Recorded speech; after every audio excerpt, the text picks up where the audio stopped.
नमस्ते दोस्तों, स्वागत है ब्रेथ चैलेंज के दिन 9 में। दोस्तों, प्यार, समर्पण और विश्वास सुनने में बहुत खूबसूरत लगते हैं, लेकिन इनका दूसरा पहलू भी है।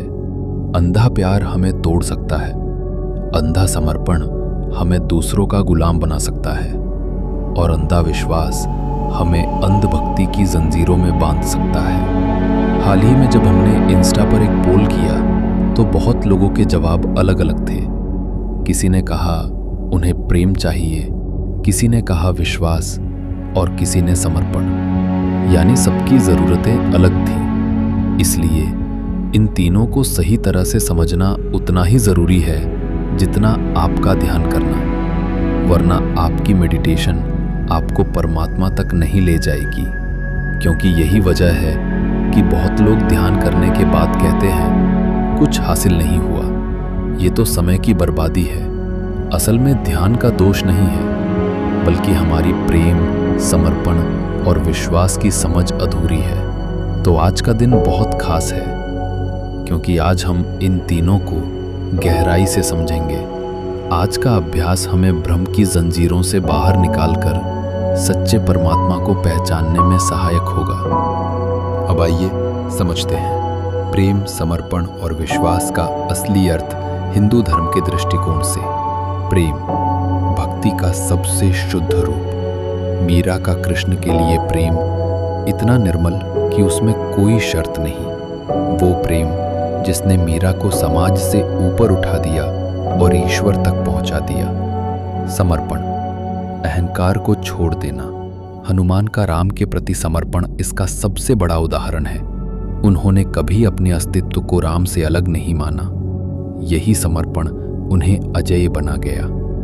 विश्वास, आस्था, भरोसा। अर्जुन जब युद्ध भूमि में डगमगा रहे थे तो उन्होंने कृष्ण की गीता सुनी, और जब कृष्ण ने कहा सर्वधर्मान परित्यज्य मामेकम शरणम व्रज, तो अर्जुन ने पूर्ण विश्वास किया। वही विश्वास उसकी सबसे बड़ी शक्ति बन गया। यानी प्रेम, समर्पण और विश्वास ये केवल शब्द नहीं है, ये भगवान से जुड़ने के 3 द्वार हैं। यानी इन तीनों के बिना कोई भी आध्यात्मिक यात्रा अधूरी है। और जब ये तीनों संतुलन में हो तो इंसान भगवान के और करीब पहुंच जाता है। दोस्तों, आज के समय में यही 3 शक्तियां, प्रेम, समर्पण और विश्वास, जिनसे हमें भगवान तक पहुंचना चाहिए था, हम अक्सर उनका गलत इस्तेमाल करने लगते हैं। प्रेम। आजकल प्रेम को हम आसक्ति और अधिकार समझ लेते हैं। किसी से सच्चा प्रेम करने की बजाय हम उसे पकड़ कर रखना चाहते हैं, उसे बदलना चाहते हैं। पर ऐसा प्रेम हमें मुक्त नहीं करता, हमें और ज्यादा बांध देता है।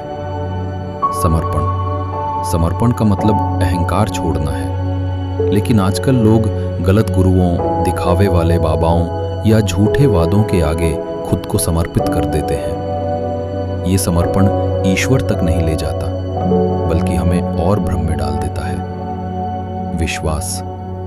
विश्वास हमें स्थिर करता है, लेकिन जब यही विश्वास अंधा बन जाता है तो इंसान सही गलत देखना ही बंद कर देता है। अंधा विश्वास समाज में अंधभक्ति, अंधविश्वास और एक्सप्लॉयटेशन का कारण बन जाता है।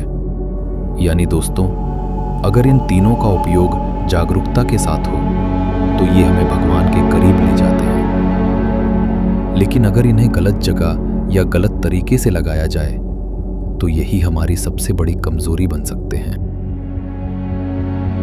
अब आइए इस दृश्य को केवल देखने तक सीमित न रखें, इसे अपने ध्यान में उतारिए। बैठकर या लेटकर आराम की स्थिति में आ जाइए। आंखें बंद करें, शरीर को ढीला छोड़ दें। आज हम 1 मिनट में 2 सांस लेंगे। हर सांस के साथ एक भाव को भीतर उतारेंगे।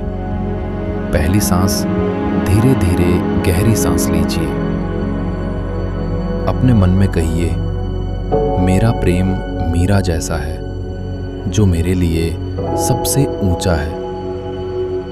मैं हर कार्य पूरे प्रेम और भक्ति से करूंगा। सांस को धीरे धीरे छोड़ते हुए इस भाव को महसूस करें। दूसरी सांस, गहरी सांस लीजिए।